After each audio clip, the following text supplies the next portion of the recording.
بعد از اون امام بخاری رحمت الله علیه گفتن که کیف کان بدء الوحی الى رسول الله صلی الله علیه و سلم، چگونه آغاز وحی به پیامبر صلی الله علیه و سلم بود، چگونه به پیامبر صلی الله علیه و سلم وحی آمد. سپس گفتن که و قول الله جل ذکره انا اوحینا الیک کما اوحینا الی نوح و النبیین من بعده. آیتی قرآن سوره نساء را نوشتن، گفتن که ما، الله سبحانه و تعالی میفرماید که ما به تو ای پیامبر صلی الله علیه و وحی دادیم چگونه که به نوح و آن پیغمبرهایی که بعد نوح آمدند به آنها وحی دادیم، به تو هم همین گونه وحی دادیم. الله سبحانه و تعالی به نوح و به دیگر پیغمبرها چی وحی داده بود؟ در سوره نحل میگوید ولقد بعثنا فی کل امة رسولا ان اعبدوا الله واجتنبوا الطاغوت. در حقیقت ما به هر یک امت پیغمبر فرستانیدیم. وظیفه پیغمبرها رسولها چنین بود که آنها میگفتند که ان اعبدوا الله، الله سبحانه و تعالی را یگانه پرستش کنید، یگانه عبادت کنید. واجتنبوا الطاغوت، و شما از عبادت طاغوت اجتناب ورزید، دوری جویید.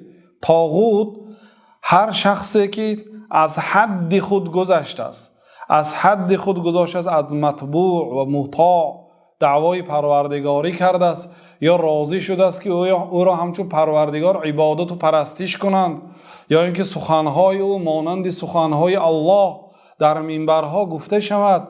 یعنی خلاصه در شرح طاغوت می آید. یعنی انسان باید به طاغوت کافر شود و به الله سبحانه و تعالی ایمان بیارد. این سخن را همه پیغمبرها می گفتند. ببینید به این سخن ان اعبدوا الله، الله تعالی را یگانه پرستش کنید، و اجتنبوا الطاغوت، از عبادت طاغوت یعنی از عبادت غیر الله تعالی پرهیز کنید. شرک، توحید. پیغمبرها به این دعوت میکردند. این چونین در سوره انبیاء و ما ارسلنا من قبلک من رسول الا نوحی الیه انه لا اله الا انا فاعبدون.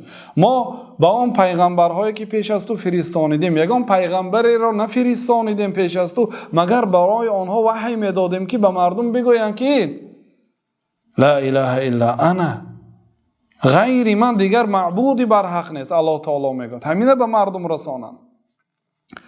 لا اله الا انا فاعبدون، غیر من دیگر معبودی بر حق نیست، دیگر الهی بر حق نیست، دیگر پروردگاری بر حق نیست. فاعبدون، پس مرا یگانه پرستش کنید. همه پیغمبرها این را میگفتند.